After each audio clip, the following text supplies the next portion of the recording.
Hello guys, तो हम लोग उदयपुर से निकल के चित्तौड़गढ़ की तरफ आ रहे हैं और चित्तौड़गढ़ किला घूमेंगे। और हम लोग ऑटो से जा रहे हैं। ये देखो गाय माता आ गई बीच में डालते डालते। हंस रही है वो। और चित्तौड़गढ़ पहुंच के हम आपको दिखाएंगे।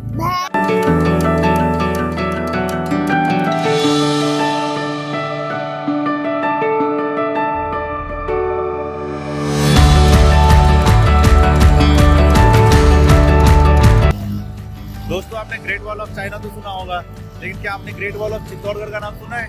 नहीं, ये मैं आपको दिखाता हूँ। ये दीवार चित्तौड़गढ़ की सुरक्षा के लिए बनाया गया था। लगभग 700 एकड़ में चित्तौड़गढ़ का ये किला है और ये दीवार चारों तरफ से इसको सुरक्षा प्रदान कर रहा है।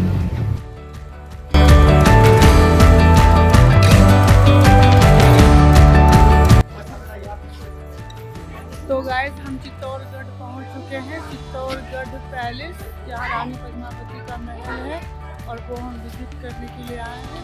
और हम आपको दिखाते हैं चित्तौड़गढ़ का इस पद्मावती का महल, बहुत पुराना।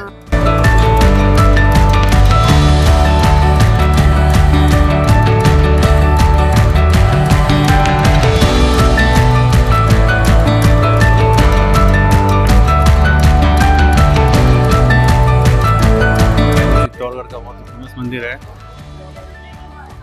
कृष्ण भगवान का मंदिर है ये, जो आगे से सोमनाथ जैसा लगता है देखने में और पीछे से जगन्नाथ पुरी जैसा लगता है देखने में। ये मंदिर 7वीं शताब्दी का बना हुआ मंदिर है, लेकिन अलाउद्दीन खिलजी के आतताई के बाद मूर्तियाँ वगैरह खंडित हो गई थी, तो बाद में 15वीं सेंचुरी में इसमें दोबारा से मूर्ति अलग से लगाई गई। ये मीराबाई का टेम्पल है, यहाँ पे मीराबाई की मूर्ति लगी हुई है।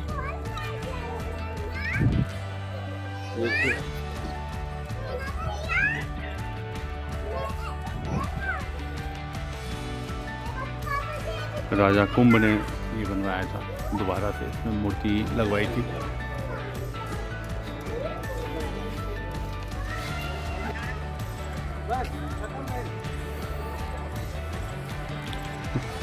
गाइस, यहाँ पे पहले कुंड हुआ करता था, जहाँ पे जौहर प्रथा निभाई जाती थी, लेकिन कुंड में से बहुत कुछ उसमें से लाइक हड्डी का ढांचा और ये सबसे बाद में बहुत खुदाई में निकला था।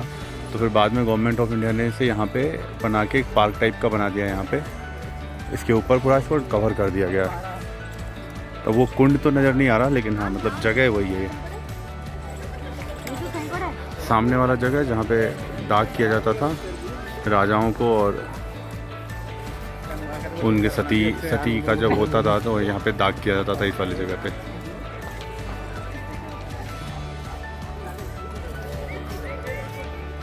ये विजय स्तंभ है, राजा कुंभ ने बनवाया था अपनी जीत की निशानी।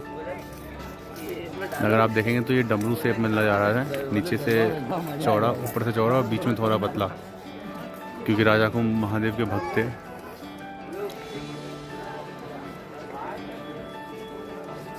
तो युद्ध में जब विजयी हुए थे तो उनका स्तंभ इन्होंने बनाया था, ताकि लोग उन्हें सालों साल तक याद रखें।